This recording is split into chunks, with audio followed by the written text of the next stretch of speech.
students, welcome back to my channel KRIDHA Educare. I'm back with the third part of your chapter, that is your transport of food and minerals in plant. I had already covered till significance of transpiration in the second part of the video, that is your previous video. In today's video, I will deal with conducting tissues and nutrients in plants. I will also provide the link for the previous two videos in the description box.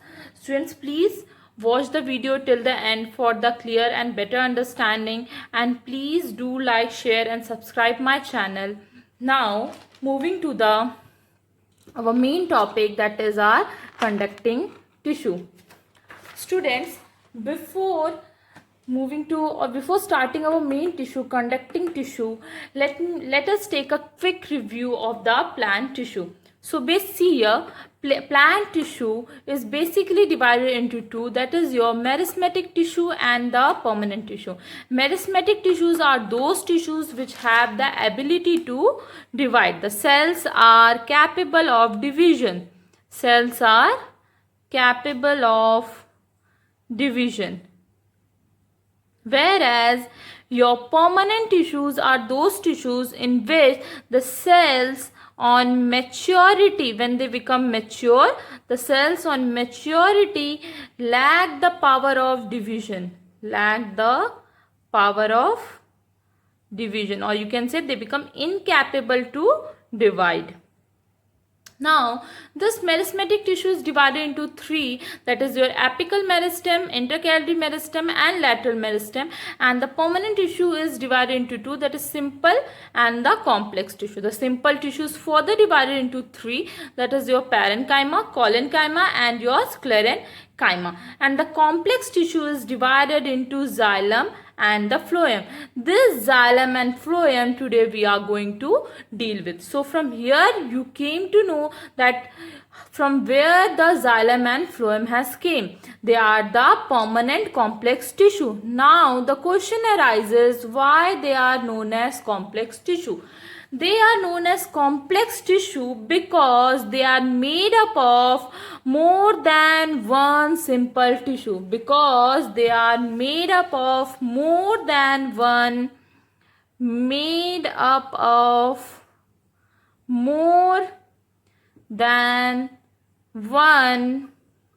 simple tissue. So your xylem and phloem are known as complex tissue because they are made up of more than one simple tissue. Okay, so is it clear till here? Now we will move to the conducting tissue. So the first question that arises in the mind is, why this complex tissue, that is your xylem and the phloem, are also known as conducting tissue. I had already jotted down that conducting tissues are of two types, that is your xylem and phloem. So why this xylem and phloem is now known as your conducting tissues? They are known as conducting tissues because they help in the transportation of water and minerals up and down the plant. The transportation of water, minerals as well as the organic food up and down in the plant is due to this xylem and phloem. So you can see in this manner they help in the conduction. So that's why they are known as conducting tissue. Okay, so firstly we will start with the xylem and thereafter the phloem. So xylem is a vascular and a mechanical tissue. Why the xylem is known as vascular and the mechanical tissue? Mechanical because it provides the mechanical support and strength to the plant. Xylem is known as mechanical tissue. They are known as mechanical tissue because it provides mechanical strength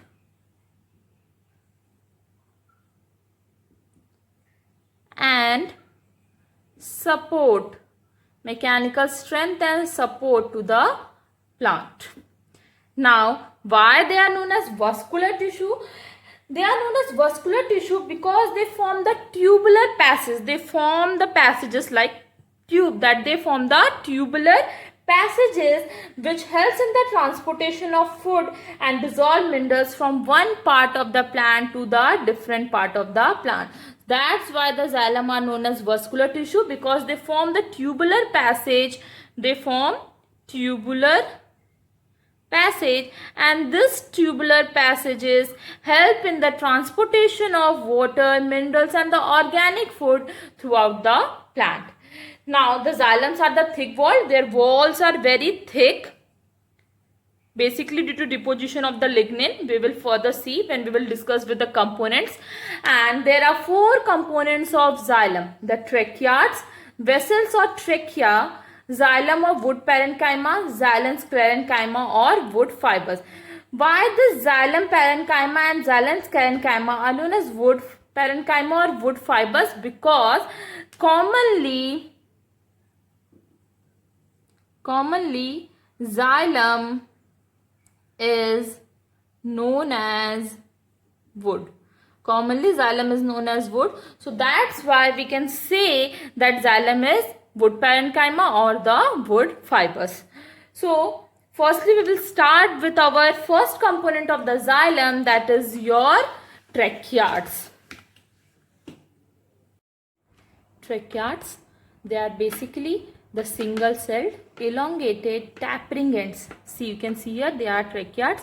They have a tapering end, that means a pointed end. They are elongated and they are single celled. Okay, they are dead cells. The cells of this tracheids are dead. Walls are thick due to deposition of lignin. The walls of the tracheids are thick due to deposition of the lignin. That black color you can consider it as a lignin.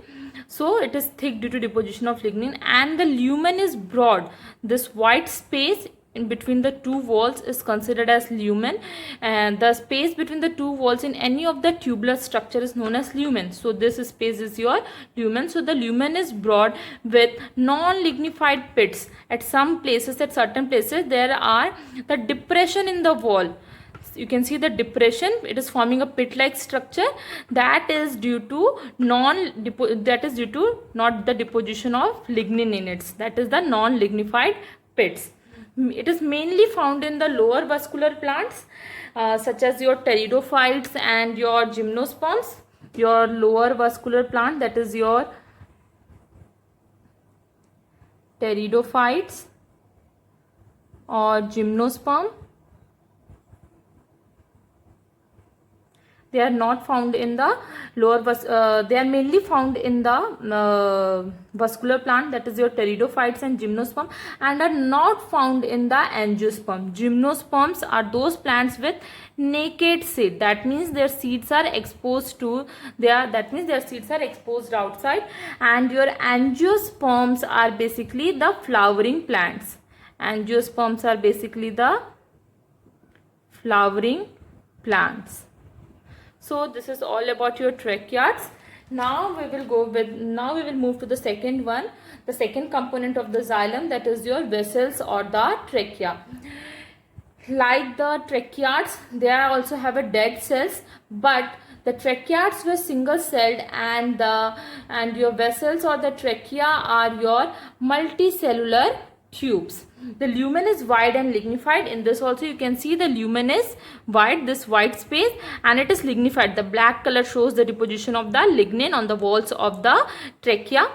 Now the cell wall is moderately thick. The cell walls of the vessels or the trachea is moderately thick as compared to the tracheids. They are not as thick as that of the tracheids, and the vessels are mainly found in xylem of angiosperm and is absent in pteridophyte. It is opposite to tracheids. In tracheids, what happened? Tracheids are found in pteridophytes and gymnosperm, whereas absent in angiosperm. But in vessels and trachea, they are found in angiosperm and are absent in pteridophytes and the gymnosperm. One important thing about the vessels, which makes it the most important element of the xylem vessel, is that they are the tubular structures. They are placed one above the another, end to end. From this end to this end, they are placed one above the another, end to end, and their ends get dissolved to form a continuous channel like this. When these two are kept together end to end, their ends get dissolved and it forms a continuous channel like this for the continuous flow of water and minerals throughout the plant. This makes the vessels the most important element of the xylem. Although the trachea and the vessel both are the important element of the xylem, but the vessels are the most important element of the xylem. Most important element of xylem. So this is all about your tracheids. Now we will go with the third one, xylem or wood parenchyma. They are the living parenchymatous cell. Among all the four elements of the xylem, only this third element, xylem or wood parenchyma, is a living cell, and it is made up of simple, inside the simple tissue, that is your parenchyma. So they are the parenchymatous cell.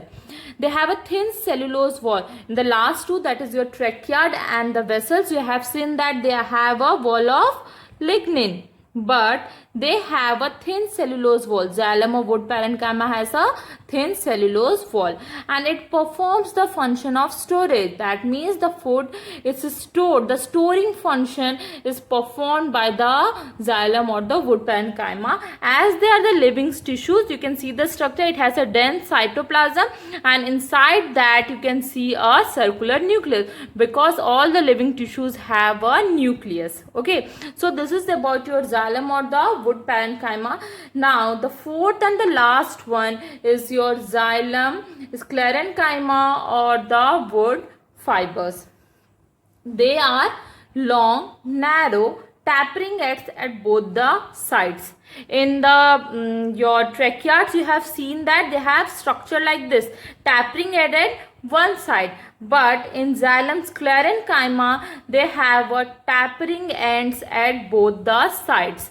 They are also the dead cells, and they have a lignified wall, that is the deposition of lignin is present at the wall. That black color shows the deposition of lignin on the walls of the xylem sclerenchyma, and it has a function to provide the strength to the plant. This is all about your xylem sclerenchyma.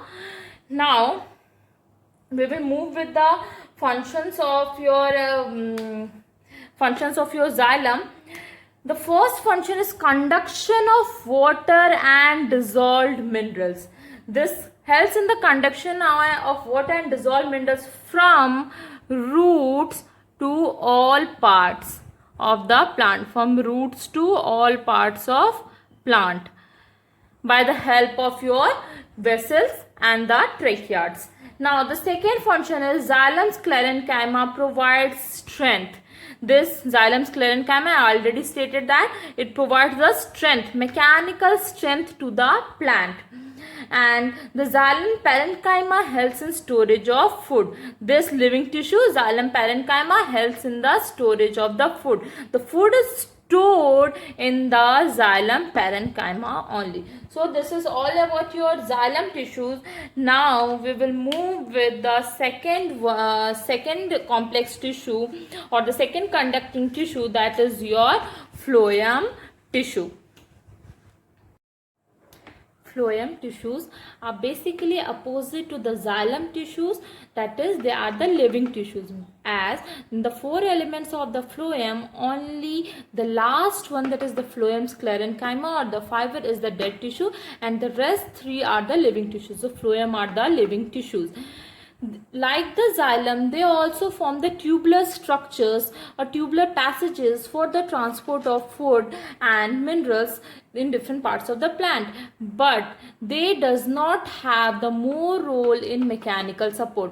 In that the xylem sclerenchyma was providing the mechanical support and strength to the plant, but here the phloem sclerenchyma also provides the mechanical strength, but not as that of the xylem sclerenchyma.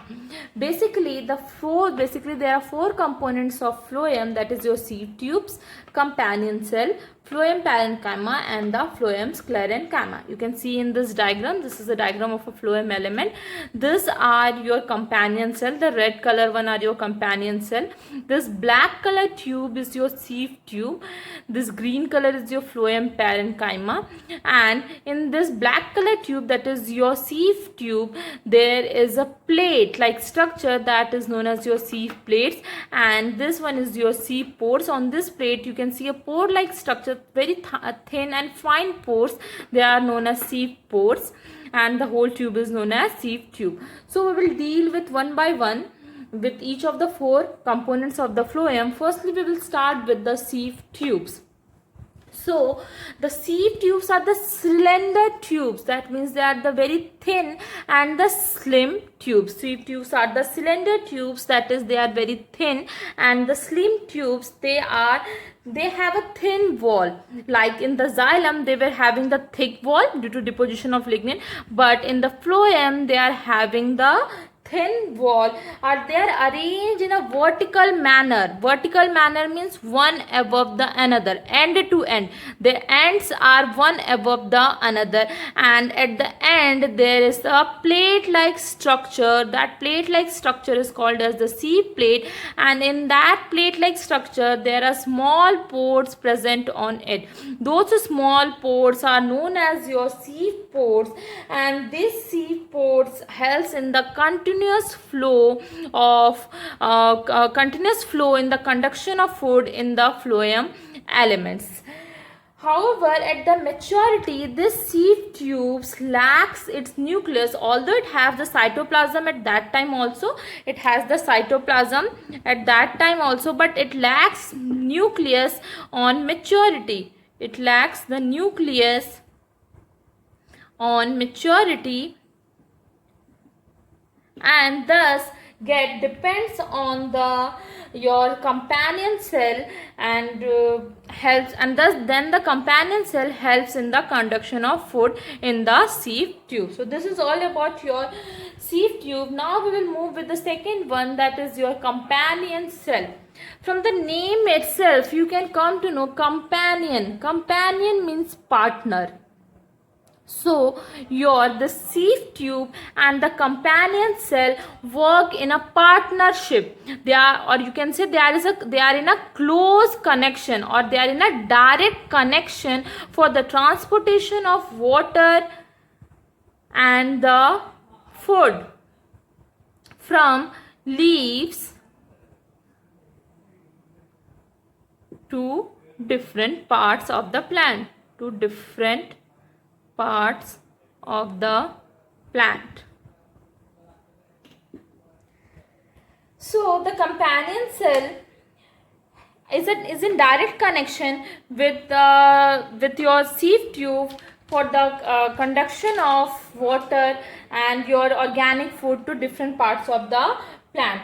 Similar to sieve tube, companion cells are also thick-walled.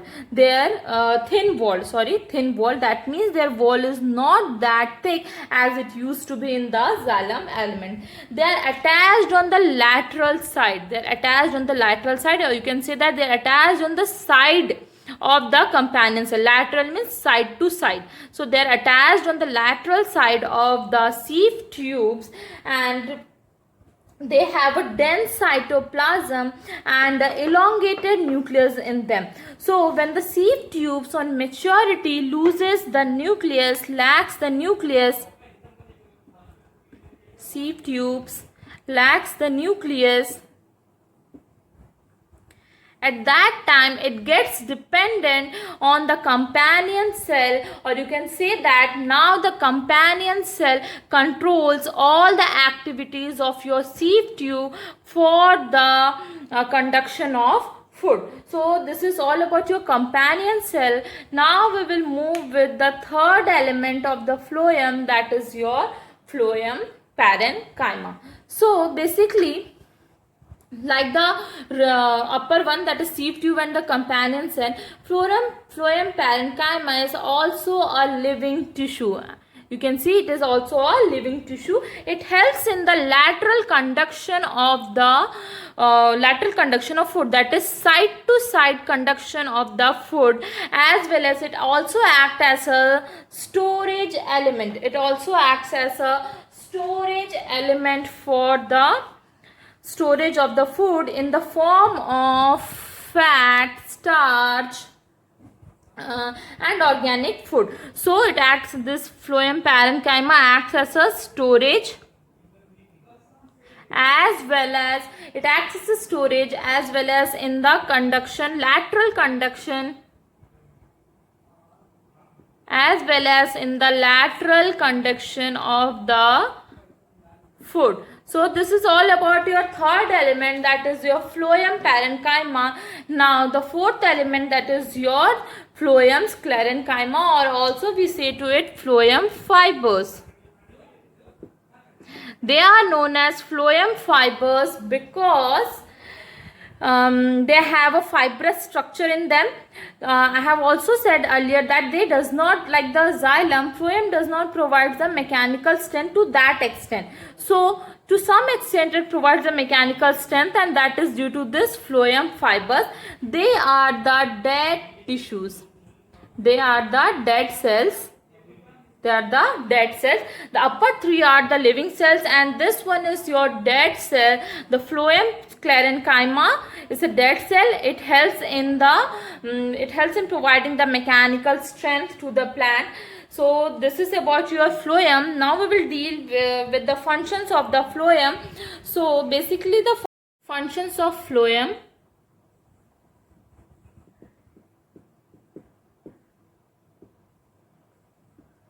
conduction of food from leaves to all parts of the plant. Secondly is your lateral conduction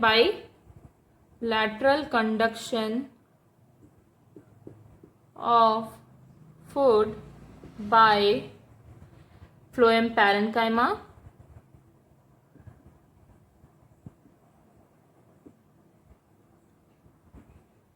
The phloem sclerenchyma provides the strength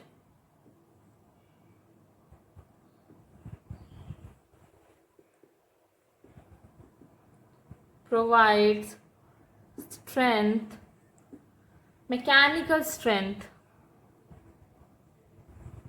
provides the mechanical strength. Apart from this, the phloem fibers are also used by man for making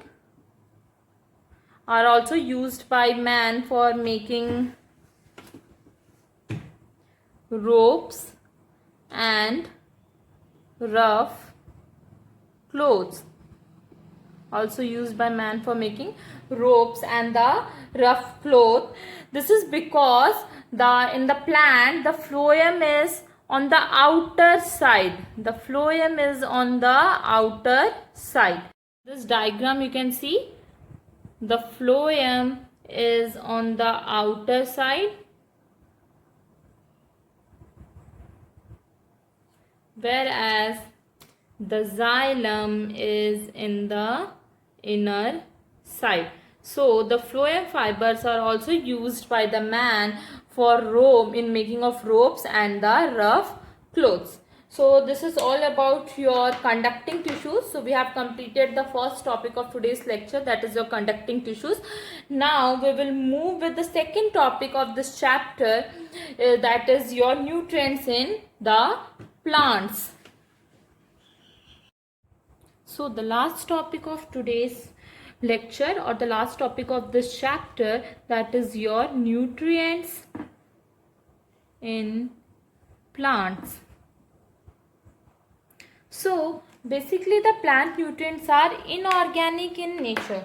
They are inorganic raw materials,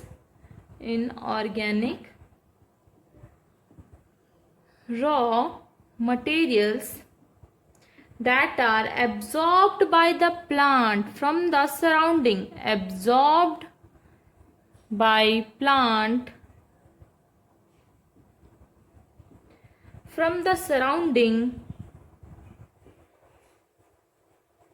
and is utilized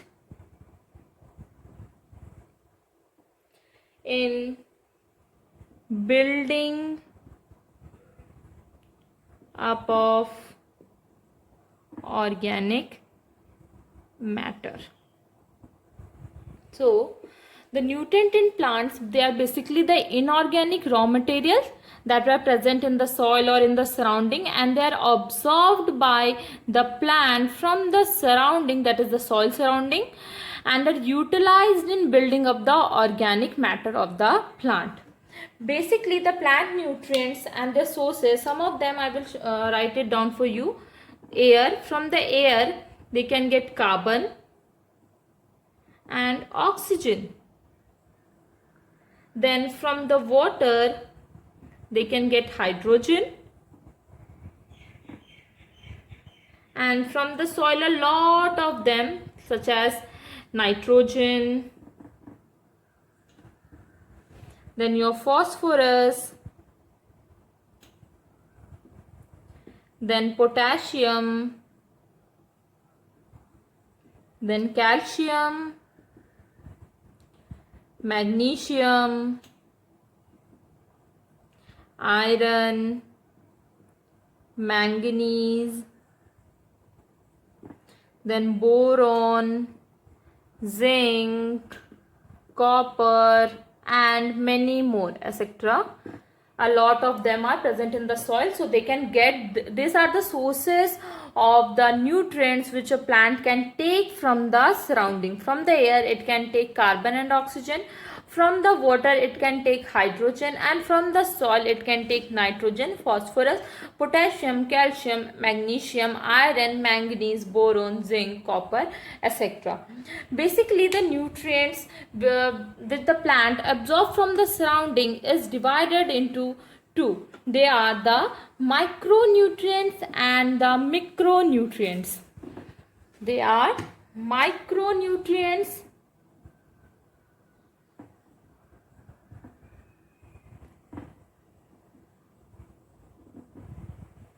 and micronutrients.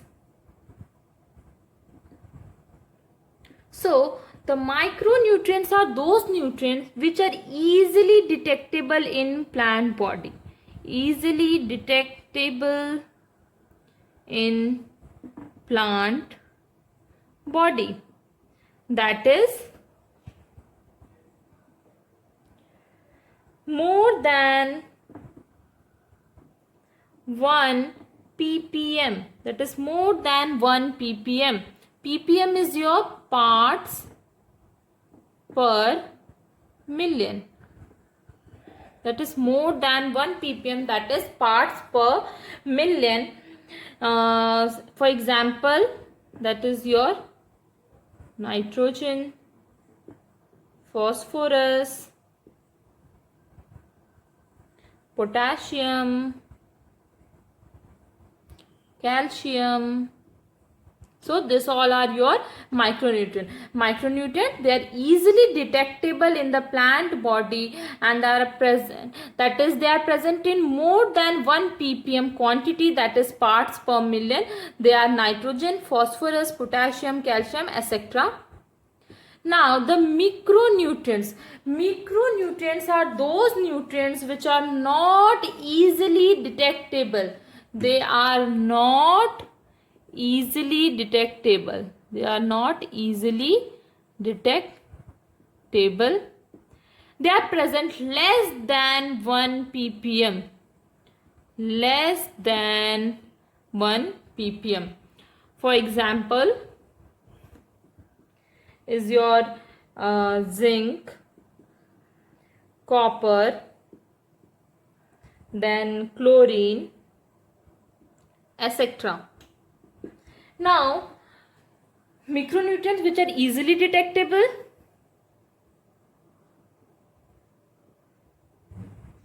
more than 1 ppm. For example, your nitrogen,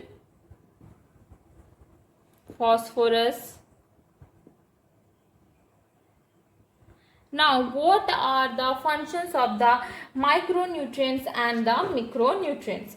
So, micronutrients basically helps in the synthesis of the organic molecules and in development of osmotic pressure. Micronutrients helps in the synthesis of the organic molecules. Functions: micronutrients helps in the synthesis of organic molecules in plant and development of osmotic potential. Osmosis, by which the plant take up the water. We have learned this in the first video. Then the micronutrients on the other hand are involved in the functioning of enzymes. Involved in functioning of enzymes. So basically enzymes are the proteinaceous molecules that speed up the rate of reaction. Speed up the rate of reaction. So there are various enzymes in the plant that helps in conduction of food, preparation of the food. So all those which are governed by the enzymes are thus controlled by the micronutrient, because micronutrients are involved in the functioning of enzymes. Now this is about your nutrients in plant. Now due to deficiency of certain nutrients, there are different diseases found in the plant. Some of them I will write it down for you. That is your chlorosis. Chlorosis is the yellowing of leaves. In this, the leaves become yellow. Yellowing of leaves. The leaves become yellow, and this is due to deficiency of nitrogen. Deficiency of nitrogen. The second disease in the plant is your lack in the maturity, delayed maturity due to deficiency of phosphorus. Maturity is delayed due to lack of phosphorus. Third, you can see stems. There is a crack. Stems get cracked due to deficiency of boron, and many more are there. So there are certain diseases in the plants like chlorosis. In this, the leaves get yellow due to deficiency of nitrogen. The maturity is also delayed due to in some cases due to deficiency of phosphorus. Stems of the plants and the trees get cracked due to deficiency of the boron.